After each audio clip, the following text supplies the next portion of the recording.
Aurre aurkeztuko dugu Alur dantza taldearekin, Maruxak ikuskizuna. Eta bertan, eskolako bi talde gazte oso langileekin aurkeztuko dugu, egingo dugu ikuskizun oso erakargarri bat.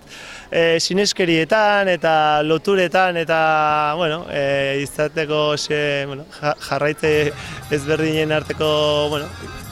sakontzen pixkat historian, bai kristautasuna, naturaren sinesmenetan, sorginak eta pixka bat historio hain politoietan pixka bat sakontzen. Lan handia dira beti horrelako emanaldiak sortzea eta gazteekin egia da oso polita dela lan egitea, beraien ilusio eta beraien gogoekin desberdin eta beraien urduritasunekin aurrera eramatea horrelako proiektu bat oso polita da, denok ikasten dugu,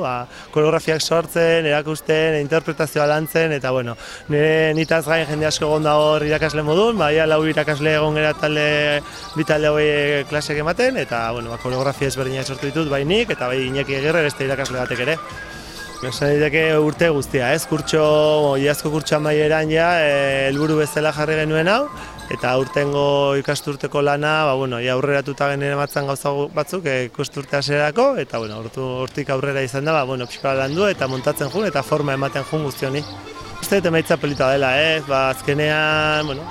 gaur ikusiko dugu benetan, emaitza guztiz, erreala, bai argiekin, proiektzioekin, herriko plazan, eta zer erantzun duten, baina nik uste bidean mintzat ikasitakoa, eta haiek egindako lanarekin asko ikasi egula,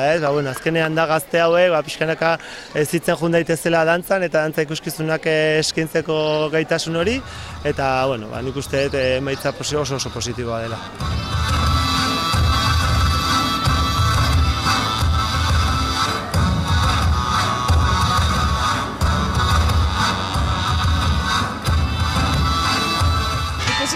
Garaibateko Euskal Herrin zeuden hainbat pertsona ezberdinen arteko borroka moduko bat izangoa eta hainbat sorpresango batez ere hasieran taula eta espero dugu bastante,